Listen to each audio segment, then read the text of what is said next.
Hi, and welcome to this quick clip having a look at a leveled response ester synthesis question with a percentage yield thrown in for good measure. So let's take a couple of minutes to have a look at how we have to read the question and how we might want to construct our answer.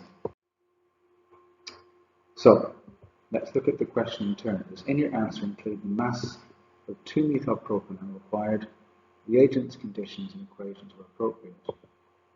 So having a closer look at that, there's three things you need to talk about. The mass of 2-methylpropanol needed, the reagents and conditions, and the equations. Now obviously there might be some purification knowledge you have about ester synthesis. They've put in purification details are not required, so therefore you shouldn't start talking about these because that's just procrastinating and wasting time. So coming back to the question, I'd say maybe have a couple of different sections. One section to deal with the mass of 2-methylpropanol. There'll be quite a bit of calculating here, so leave a bit more space for that. The reagents and conditions and equations should just be a bit of recall, so you might need to put a bit less space for that. So making the instructions a little bit bigger, it says plan a two-stage synthesis. So it's interesting, it says ester B starting from 2-methylpropanol. So let's have a look at ester B. Now, as you may be aware already, esters come from a reaction between a carboxylic acid and an alcohol. And what we're doing here is working backwards from the ester to look at the two things that would react together to make that ester. So the carboxylic acid part always comes from the C double bond O. Wherever the C double bond O is attached, to the left of that, that whole chunk of the molecule is going to be derived from the carboxylic acid. So in this case, it's 2-methylpropanoic acid. The other part of the molecule is from methanol.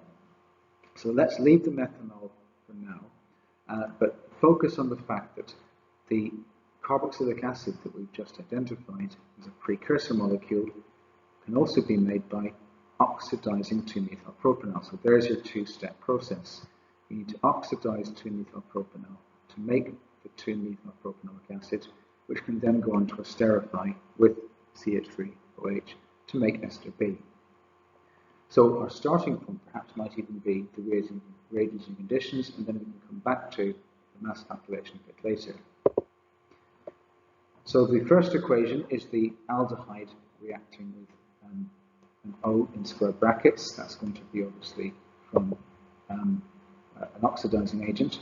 And the second stage is going to be taking that carboxylic acid and esterifying it with methanol. So like I suggested, an oxidizing agent such as K2Cr2O7, acidified with H2SO4, of course, will be refluxed with your 2-methyl propanol to make 2-methylpropanoic acid, which can then be refluxed with a small amount of concentrated H2SO4 and some methanol to make ester B. So now we can look at the mass required. So as always, we start with moles. And what I suggest is look at the equations and notice that the mole ratio of 2-methylpropanol to our ester B, the mole ratio is 1:1.